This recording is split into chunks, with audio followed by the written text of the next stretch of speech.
What's up, everybody?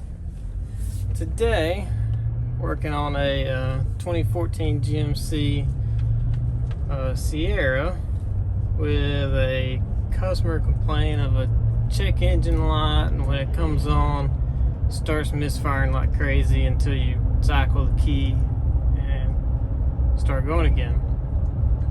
I drove this thing around the other day for a little while.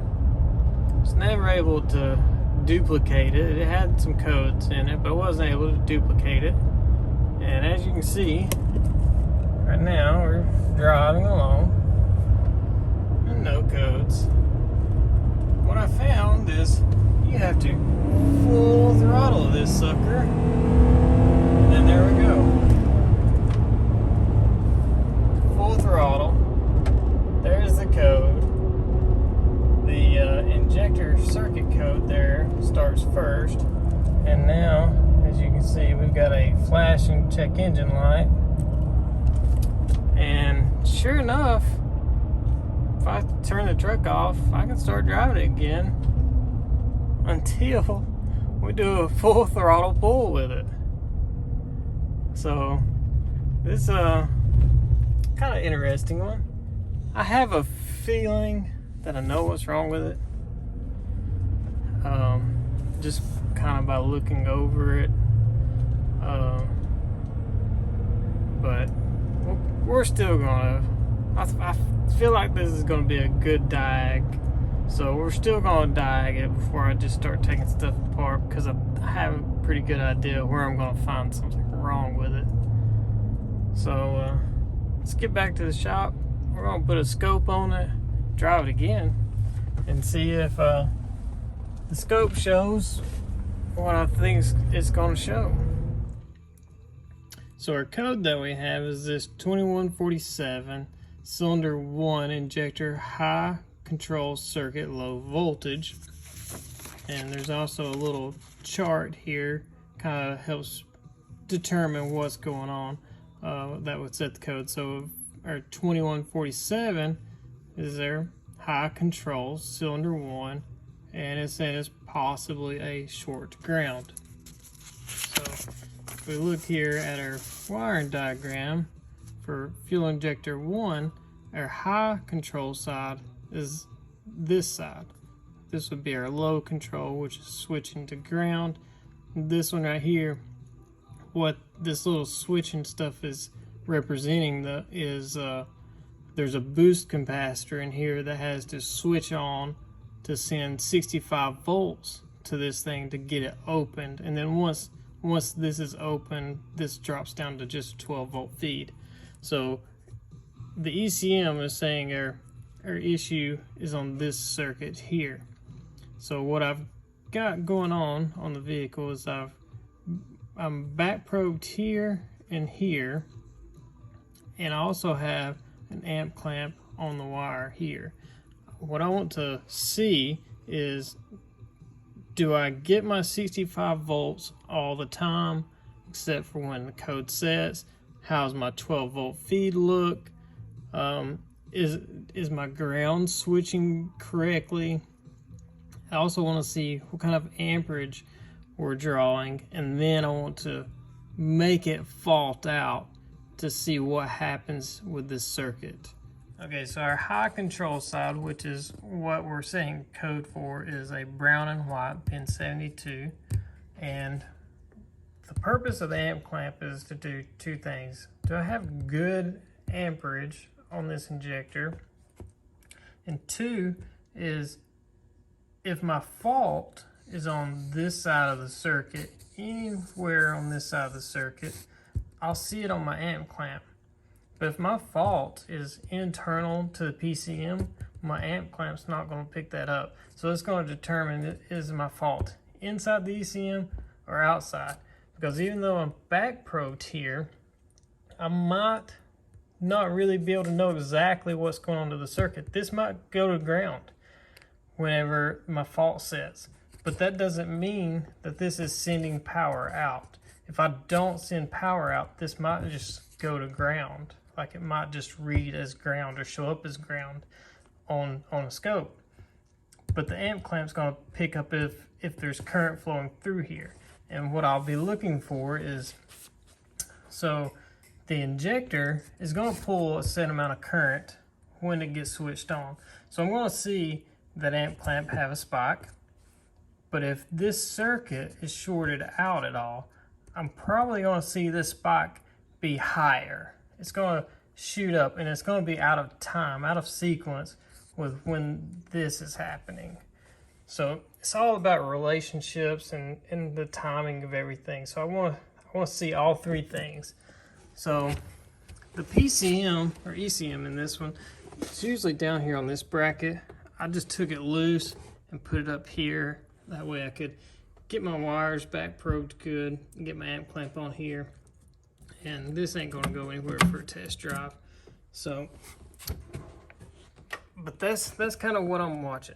And then of course I've got my other ends grounded straight to the battery, and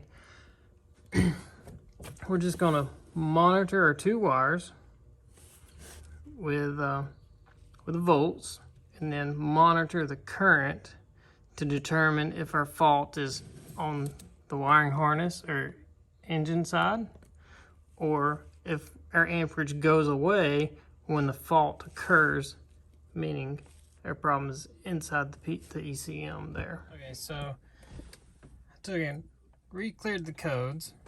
I've got the scope set up here, and right now what you're seeing right here is the boost capacitor basically charging and just discharging. There's no activity, just boost charge, decay, boost charge, decay. See, we got no current flowing. So we're going to drive this thing, and see, now you can see the amperage here and our actual control. We're going to drive this thing to set the code, and when the code sets, we're going to see what happens on the scope. We're going to change this time base to a little longer, where we can collect a lot of data. And right now, the truck's running smooth. Let's get out here and do a full throttle. See what happens.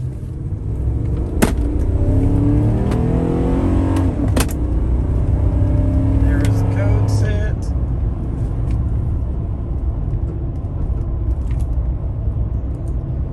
Let's stop this. We'll get back to the shop, and we'll review what happened on the scope, and figure out where we need to go from there.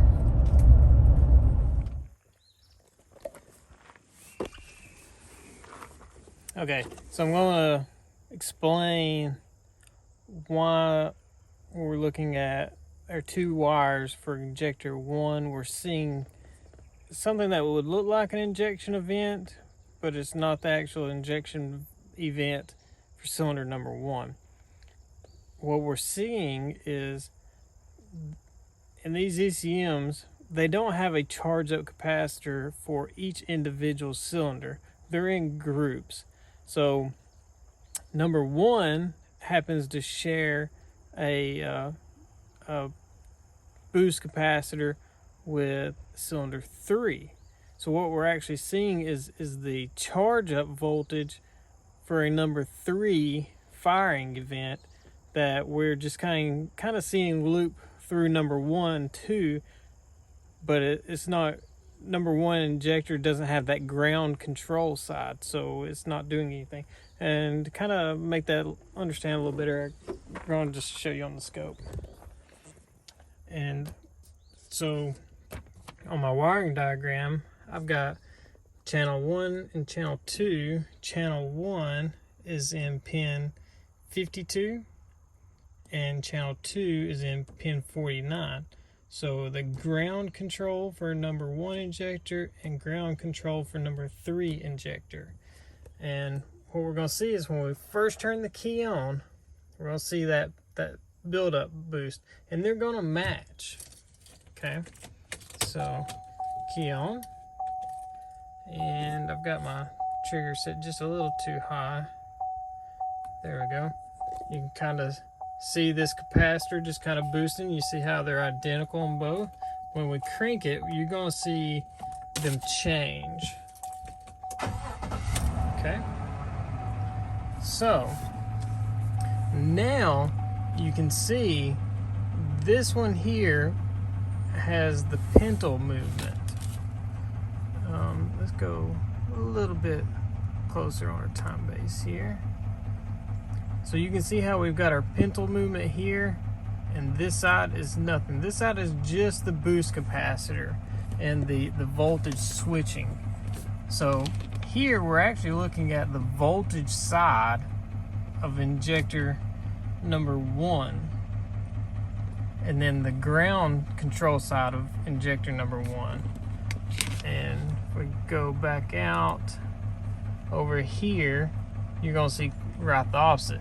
You got the control side for injector number 3 and the voltage side of injector number 3, even though we're on the ground pin of number 1. And then what I'm going to do is I'm going to rev it, and you're going to see these drift together.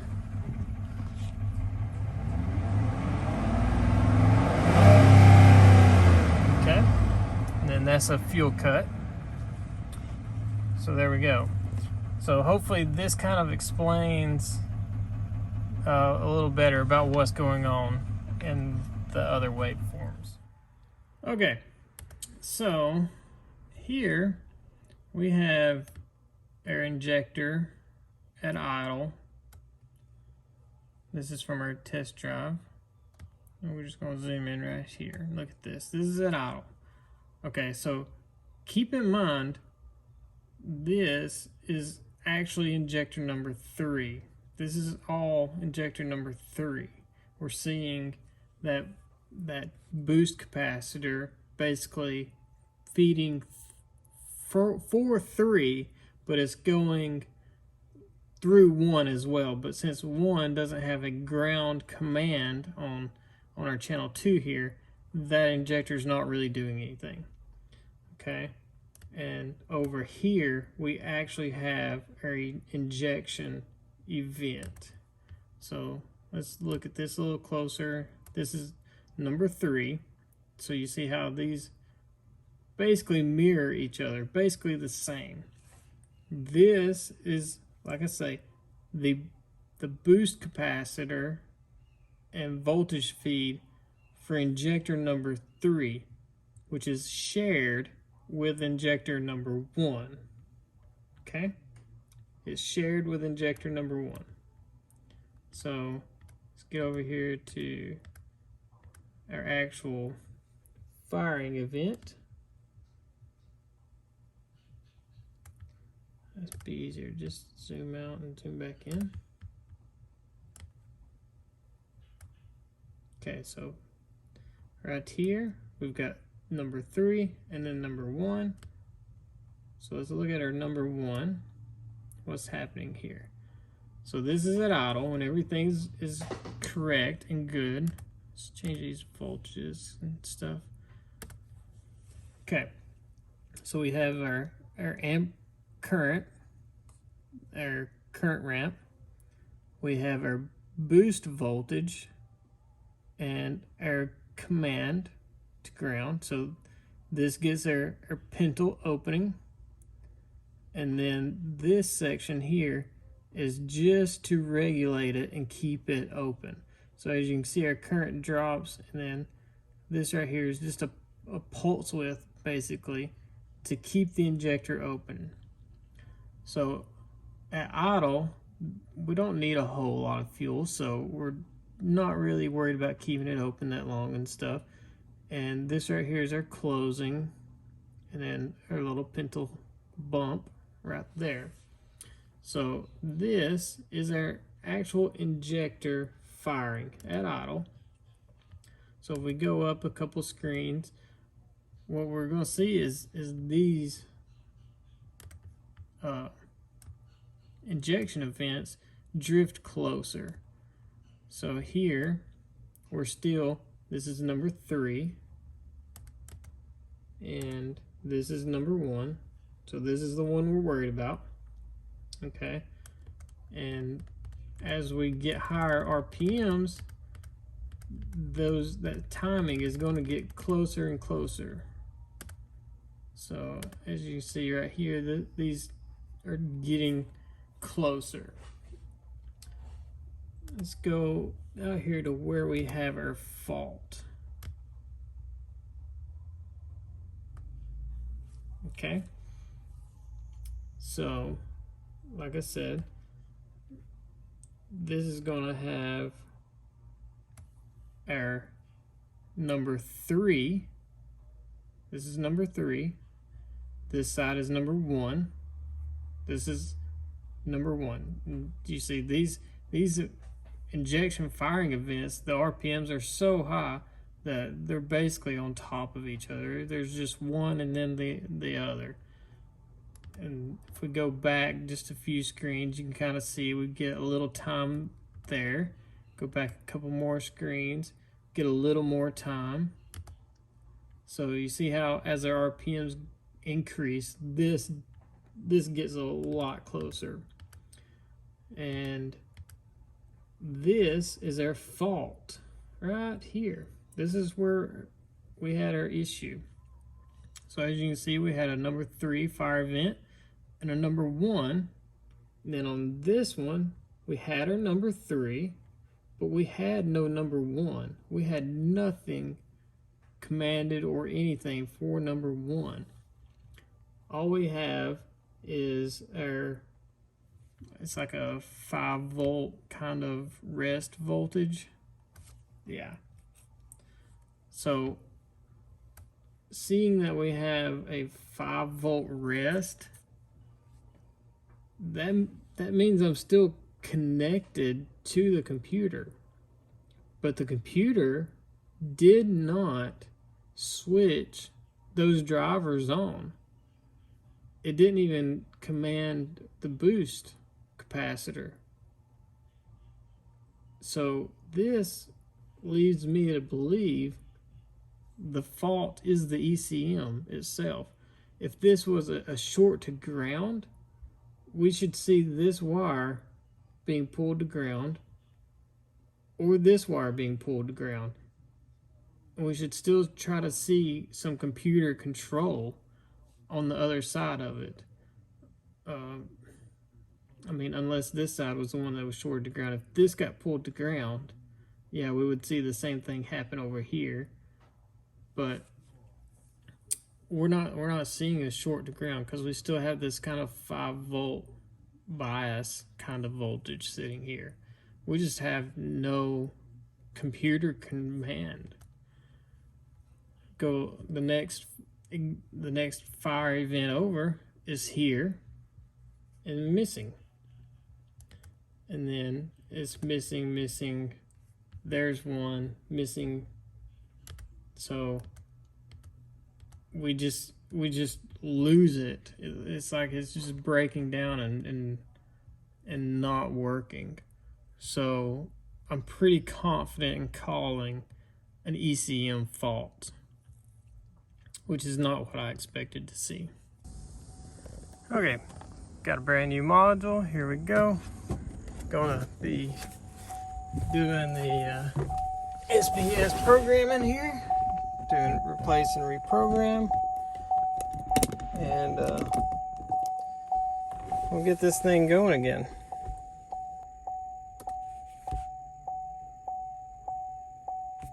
I went too fast and we got to swap the module now.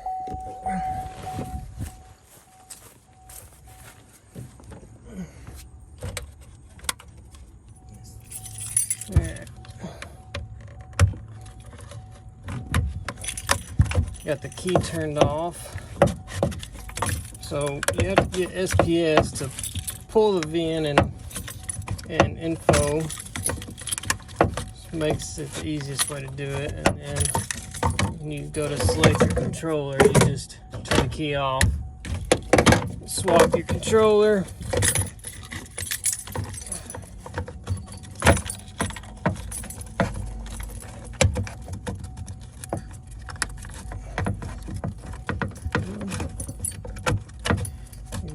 connectors don't always want to cooperate.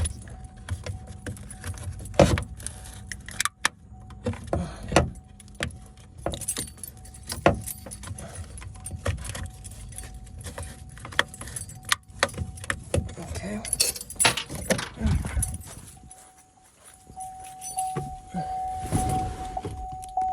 Alright.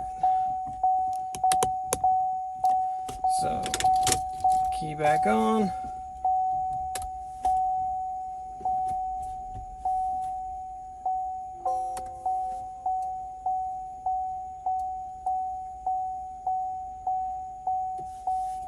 Right now it's basically reading the data and everything, and it's going to tell us what calibration numbers are in this ECM, and it's going to come up as blanks because it's a brand new ECM.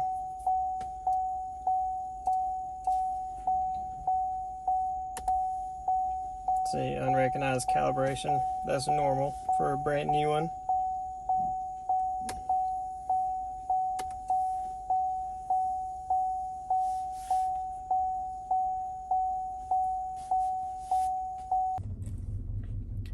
And so now we're going to hook the snap-on back up. We're going to go for a little test drive and verify this thing is fixed. Alright, fixing to get out to the main road here where we can give this thing a pull and verify diagnosis and repair.